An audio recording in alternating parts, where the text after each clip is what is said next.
Hello and welcome to Mouse in the Mitten Trivia Pod, a podcast where you can test your Disney trivia knowledge over a variety of topics. My name's Court and I will be your host. Our game will consist of 5 rounds of 6 questions, covering everything from your basic Disney knowledge to some unknown facts. Each question is worth 1 point unless otherwise noted.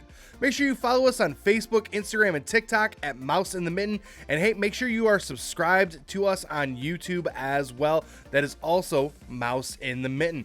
And if you're thinking about going on a Disney vacation and you need a little bit of help planning that Disney vacation, I would love to be able to help you out. Would love to be able to get things all figured out for you to make your vacation go from okay to absolutely amazing. If you need any help, feel free to reach out to me at mouseinthemitten@gmail.com. Well, hey, it is the most wonderful time of the year, and that means we are starting with the Disney Parks Christmas Day Parade for round number 1. We're going to talk about a parade that, let's be honest, is usually a tradition, if not the day of, thanks to Disney Plus, the next day as well, to be able to kind of watch it at our leisure. So let's have a little bit of fun with this historical parade, have a little fun with some of the nuances of it as well. So let's get started with question number 1.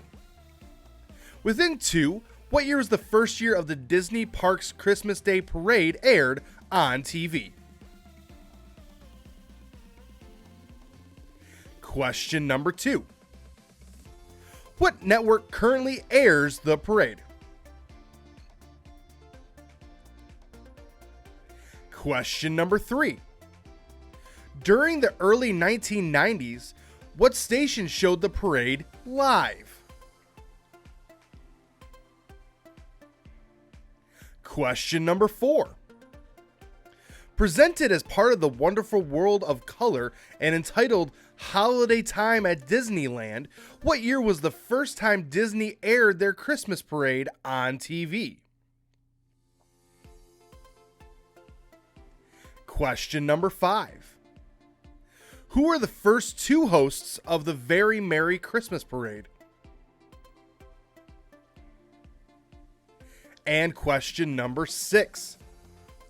The parade has aired continuously on TV except for 2 years. What 2 years did the parade not air on TV? All right, I'm going to give you a little bit of music, try to come up with those answers, and then I will return.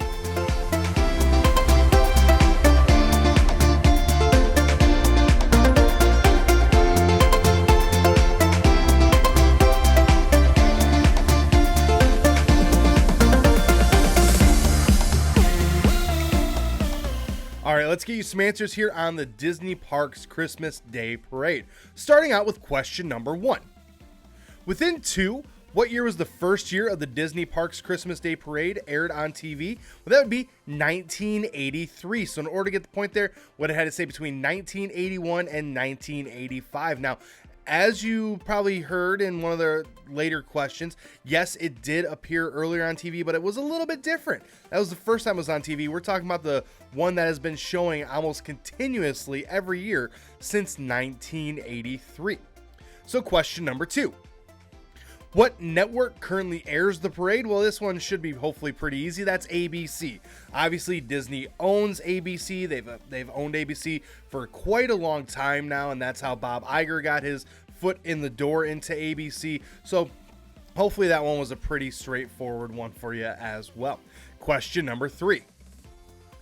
During the early 1990s, what station showed the parade live? Well, that would be CBS. Now, Disney acquired ABC in the mid to late 1990s, so it makes sense that they aired it live on CBS for a couple years there as well. Question number 4. Presented as part of the Wonderful World of Color and entitled Holiday Time at Disneyland, what year was the first time Disney aired their Christmas parade on TV? Well, that would be 1962. So it was presented by Walt as part of Walt's weekly special where he, talks about what's going on at Disney. It was as part of the Wonderful World of Color, which was also a weekly special that was on TV. So it was something that was really cool and something that kind of spurred the idea of maybe we can start airing this on a regular basis. Now, it took them 21 years to finally put it on TV on a regular basis, but that was the first time they were like, hey, maybe we could actually do this. And it's pretty cool to see on TV as well. If you get an opportunity, I believe it's still on Disney Plus, the original one that we're talking about. Question number 5. Who are the first 2 hosts of the Very Merry Christmas Parade? Well, that would be Joan London and Mike Douglas. So they were the first 2 hosts. They were the ones who obviously presented the parade in '83. And Joan London, to this day, is still the longest running host of this show. They've had other hosts come and go as they've gone, but Joan London is the one that has hosted it the most. Last but not least, question number 6. The parade has aired continuously on TV except for 2 years. What 2 years did the parade not air on TV? Well, the first one that probably came to mind is 2020, and you are correct. 2020, they did not show the parade. The other one was the year 2000. Now, I can't seem to find any information as to why they didn't do it in 2000. I'm not 100% sure what was going on, but 2020, that one was obvious. They just re-aired the 2019 parade for 2020. They just didn't do any gatherings or anything like that to film the 2020 parade.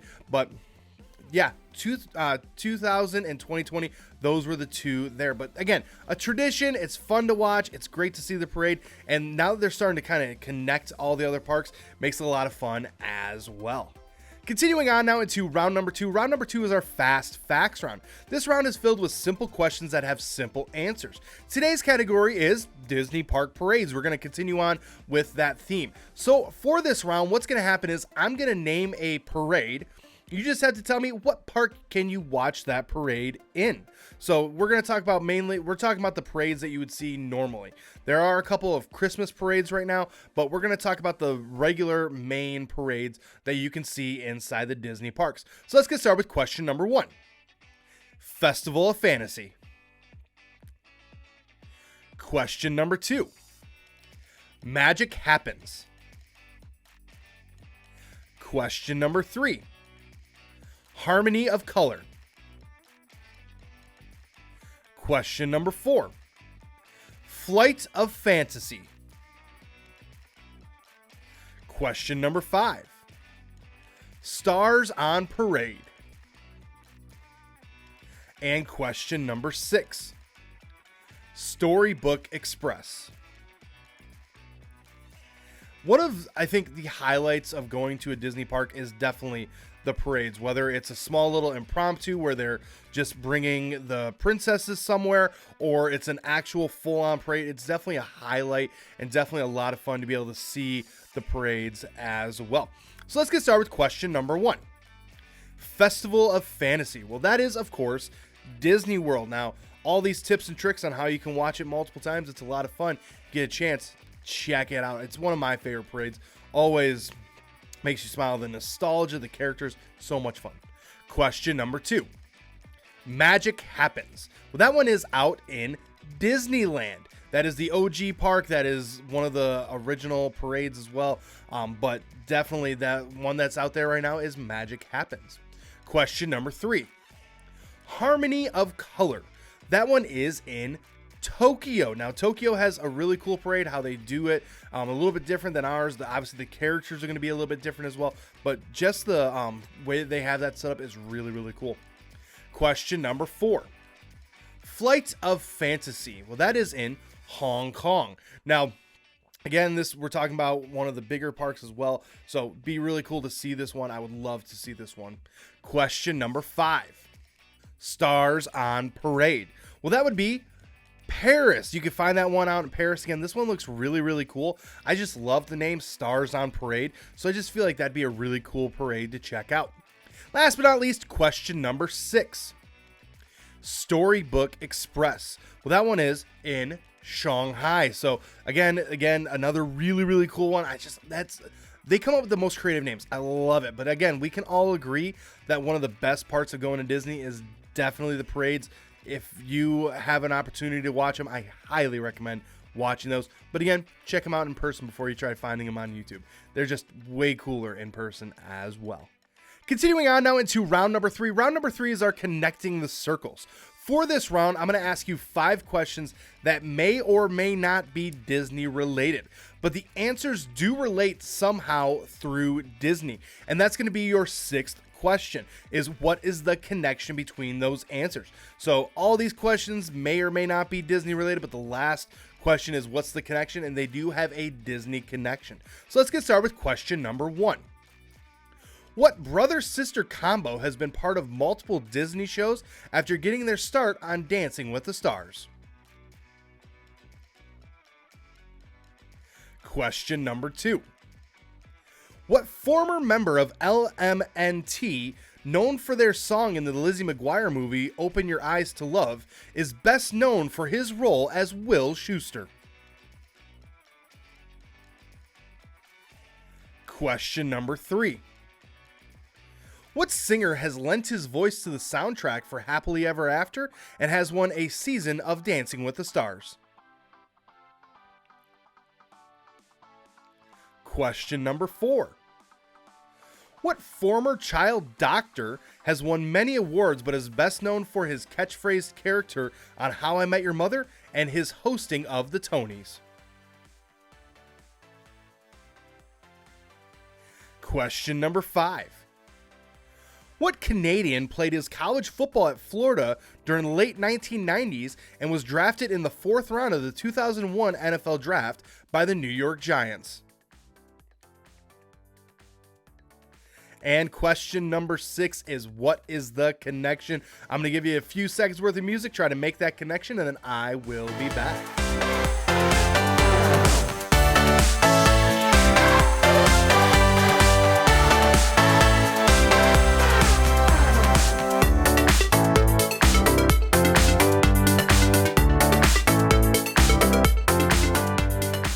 All right, let's see if we can connect those circles. So let's start with question number 1. What brother-sister combo has been part of multiple Disney shows after getting their start on Dancing with the Stars? Well, that would be Derek and Julianne Hough. And right now, my heart, hopes, and prayers go out to Derek's wife. If you haven't heard, she had a brain bleed and is currently going through rehab, so hoping for the best for her. Question number 2. What former member of LMNT, known for their song in the Lizzie McGuire movie Open Your Eyes to Love, is best known for his role as Will Schuester? Well, that would be Matthew Morrison. So, funny story, my wife absolutely loves the Lizzie McGuire movie. We were watching it, and they have that song where Open Your Eyes to Love comes on, and we're like, oh, who is this group? It sounds like the typical 90s boy band group. Sure enough, we found it out, and we're like, oh, that's Mr. Shoe. So yeah, Matthew Morrison for a little time was in a boy band. Comes as no surprise to me at all. Question number 3. What singer has lent his voice to the soundtrack for Happily Ever After and has won a season of Dancing with the Stars? That would be Jordan Fisher. Yeah, he won, I think, the 25th season of Dancing with the Stars, but he's best known for his singing roles more than anything else, it seems like, especially with his tie-in to Disney. Question number 4. What former child actor has won many awards but is best known for his catchphrased character on How I Met Your Mother and hosting of the Tonys? That would be Neil Patrick Harris. I love How I Met Your Mother. It's one of my favorite shows. Neil Patrick Harris just makes it so much better. His catchphrases, his character in general, how much he grows throughout the time is awesome. And if you have not seen his opening to the Tonys, I can't remember what year, but it is absolutely incredible. He is a phenomenal host and definitely an overall phenomenal guy as well. Last but not least, question number 5. What Canadian played his college football at Florida during the late 1990s and was drafted in the 4th round of the 2001 NFL Draft by the New York Giants? You may not have known that one. I'm a huge sports fan, so I know that one right away. But if I had added that he was one of the original Bachelors and is currently the host of The Bachelor, then you'd probably jump up and start yelling, Jesse Palmer, Jesse Palmer. Yep, that is the correct answer there. That is Jesse Palmer. So we had answers such as Derek and Julianne Hough, Matthew Morrison, Jordan Fisher, Neil Patrick Harris, and Jesse Palmer. The connection there, they are all former hosts or currently hosting the Disney Parks Christmas Day Parade. They've all hosted it within the last 5 to 10 years. They've done this thing where they're kind of like combining hosts. They have different people at different parks and that sort of stuff. But these have been some of the hosts over the last few years. Now, they have had like Regis Philbin, and they did Regis and Kelly there, and all those different hosts. But for the most part, the last few years, Derek and Julianne Hough have been hosting it. But they've also seen Matthew Morrison in there, seen Neil Patrick Harris, seen Jesse Palmer. Obviously, he is now tied into The Bachelor, so they have him in there as well. Again, it just adds to the specter and the awesomeness that is these Disney Park parade specials on Christmas. Continuing on now into round number 4. Round number 4 is reserved for our movie anniversaries, and that's exactly what we're going to do here. This round is dedicated to Snow White and the Seven Dwarfs. We're going back to the old school, the original, the OG, the first animated movie that kind of spurred everything else. So we're going to talk about the original. We're going to talk about Snow White and the Seven Dwarfs, the original 1937 version. So all these questions have to do with that, and we're having a little bit of fun with it as well. So let's get started with question number 1. Who wrote the original Snow White that the movie was based on?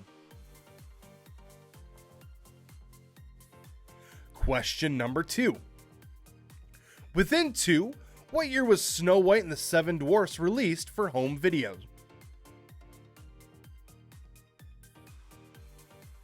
Question number 3. What is the name of the roller coaster themed after Snow White? Question number 4. Finish this lyric. Hi ho, it's...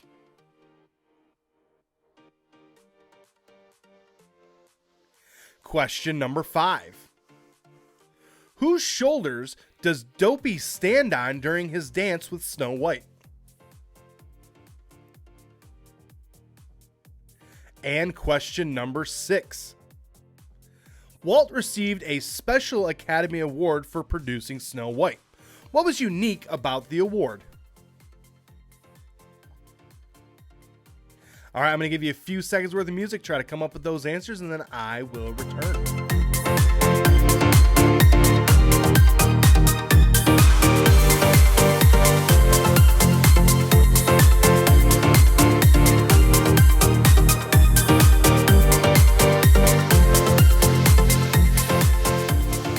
All right, let's give you some answers here on the OG. So question number 1. Who wrote the original Snow White that the movie was based on? Well, that would be the Brothers Grimm. Obviously, they are the inspiration for a ton of Disney movies, a ton of just overall stories in general. They're, some of the best known fairy tales that we grew up on as kids, they wrote or have a hand in. So that one, hopefully you're able to crush that one. Question number 2. Within 2, what year was Snow White and the Seven Dwarfs released for home video? Well, that would be 1990. So in order to get the point there, we would have to say between 1988 and 1992. Now, up to that point, Disney would release it into theaters. Every couple of years or so, they would release Snow White into the theaters. This practice isn't as common anymore. They have, because obviously everyone is streaming now, but even in the 90s, it's when they all started coming out in VHS, eventually Blu-ray and DVD and all that sort of stuff. It would come out more regularly. I remember my mom telling me that, at Christmas time, you either watch Sound of Music or you watched Wizard of Oz. One of those movies usually came out in theaters every single Christmas. But ever since the advent of movies being released for home consumption, it's not a practice anymore. But Snow White was released in 1990 on VHS. Question number 3. What is the name of the roller coaster themed after Snow White? Well, that would be Seven Dwarfs Mine Train. Now, I know I'm going to get a lot of flack for this one. Don't come at me. Don't get mad or angry. Not a fan. I think it's an overhyped ride for what it is. It's not that fast. It's not that long. It's cool at the end where you can see from the house, outside of the house and everything else like that. But to me, I just feel it's overhyped, and it's just, I liked it. It was fun, but not my favorite ride. Question number 4. Finish this lyric. Hi ho, it's home from work we go. I know you probably said hi ho, it's off to work I go. No, that is not the line. The line is it's home from work I go. Now, the reason why we think that it's off to work I go is because it's that one was in pop culture a lot. We saw that one a lot in advertisements, that sort of stuff, and Disney kind of manipulated it for other things. But the actual line in the movie is it's home from work we go. That is the actual line. I know it's one of those weird things that it's a Mandela effect, if you will, on what that line actually is. Question number 5. Whose shoulders does Dopey stand on during his dance with Snow White? He stands on Sneezy's shoulders. So as he gets up there, Sneezy starts to, he's going to have a big sneeze. Dopey uses his toe to kind of make sure that he doesn't. And then they start doing their dance with Snow White. Last but not least, question number 6. Walt received a Special Academy Award for producing Snow White. What was unique about his award? Well, he got a regular size trophy with 7 smaller trophies around the base. He got that for his production of Snow White and the Seven Dwarfs. And now, when you look at some of the facts of this movie, some of it say it's the greatest animated film ever made. Some say it is the highest grossing animated film, adjusted for inflation, that's ever been produced. All I know is the OG. It started it all with the funds from the success of Snow White. They were able to build their animation studio, in which which they still use today to produce all the films that we know and love. So for me, this is an iconic film and definitely one that stands the test of time. Finishing up today's game, we're going to play a game called Odd One Out. Now, all these questions are Disney questions. They're all Disney related in some way.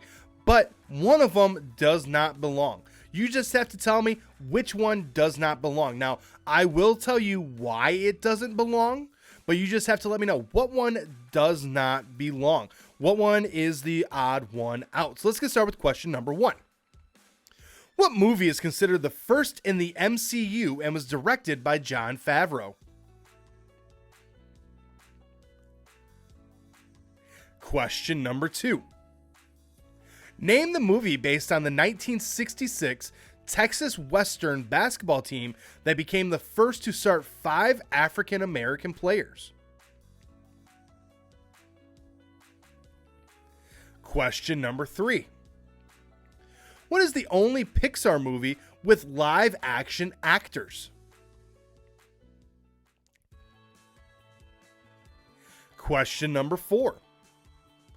What Disney Channel original movie features the Jonas Brothers and Demi Lovato? Question number 5. Name the dog that believes he has superpowers because he has a TV show where the dog is the star and uses his powers to save the world. And question number 6 is which one is the odd one out? Give you a few seconds worth of music, try to figure that one out, and then I will return to wrap up today's game.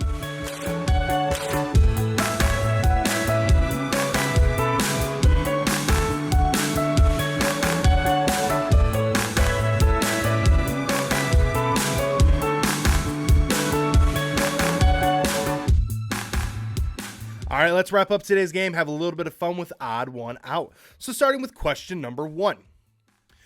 What movie is considered the first in the MCU and was directed by Jon Favreau? Well, that would be Iron Man. That is out of the newest wave of MCU, the one that kind of started it all.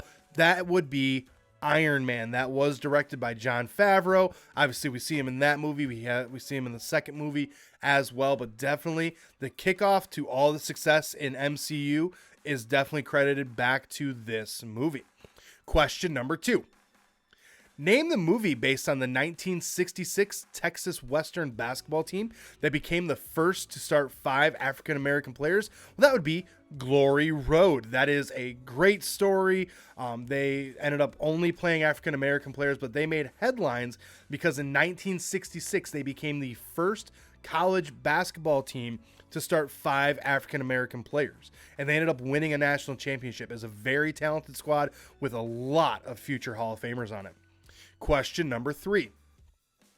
What is the only Pixar movie with live action actors? Well, that would be WALL-E. Obviously, Fred Willard makes an appearance as the BNL CEO in that movie. He is the one that they see the video saying how great the ship is and everything else like that. And then also is the one who puts on the mask because they're trying to evacuate, and that keeps the ship moving and everything else like that. So yeah, that is the only Pixar movie with live action actors in it. Question number 4. What Disney Channel original movie features the Jonas Brothers and Demi Lovato? Well, that would be Camp Rock. Now, I have to admit, I have not seen it, but my wife loves it. So I'm assuming it's really, really good. It has the Jonas Brothers in it. It has Demi Lovato. And I think they went on to make like 2 or 3 other ones as well. So definitely a great little series there. Last but not least, question number 5. Name the dog that believes he has superpowers because he has a TV show where this dog is the star and uses his powers to save the world. Well, that would be Bolt. It's a great movie. It's John Travolta. He does a great job with this one. Definitely a lot of fun. Definitely unexpected how fun the movie was. But yeah, he's a dog. He thinks he has superpowers. Believes he has superpowers because he's in a TV show where he stars himself, and he has these superpowers to be able to save the world. So again, a fun little movie. So which one is the odd one out? We had answers such as Iron Man, Glory Road, WALL-E, Camp Rock, and Bolt. The odd one out there, that one is Glory Road. That's because Glory Road came out in 2006. The rest came out in 2008. Again, Iron Man, WALL-E, Camp Rock, Bolt, all those came out in 2008. Glory Road came out in 2006. Again, a good set of movies there. A lot of fun. Should be able to keep you entertained for a while. Again, a good collection there. Plus, you got WALL-E in there, one of my personal favorite Pixar movies. You can't go wrong with these ones at all. But yeah, the odd one out there is Glory Road. Well, I want to thank you for tuning in this week. I will not return next week with more questions and more fun. I'm going to take next week and the week after that off for Christmas and New Year's. Hopefully you and yours have a fantastic time to be able to rest up, recharge, enjoy the holidays together. Make sure you're following us on social media at Mouse in the Mitten on Facebook, Instagram, and TikTok. And if you're also over here on YouTube, make sure you are subscribed. Hit that bell for notifications. In the comments, let us know what your score is. If you're not watching us on YouTube, hopefully you're listening to us on Apple or Spotify. Make sure you are following us on either one of those platforms and leave a 5-star review telling us what your score is for this week. And hey, if you are planning a Disney vacation sometime in the near future and you need a little bit of help kind of planning that, I would love to help you get that set up and love to help plan it for you so that way it can go as brilliantly as it possibly can. You can email me at mouseinthemitten@gmail.com and we can get you all set up and all squared away. Well, hey, my name's Court. The dog's name is Milo. Have a happy holidays and have a great new year, and I will see you next time.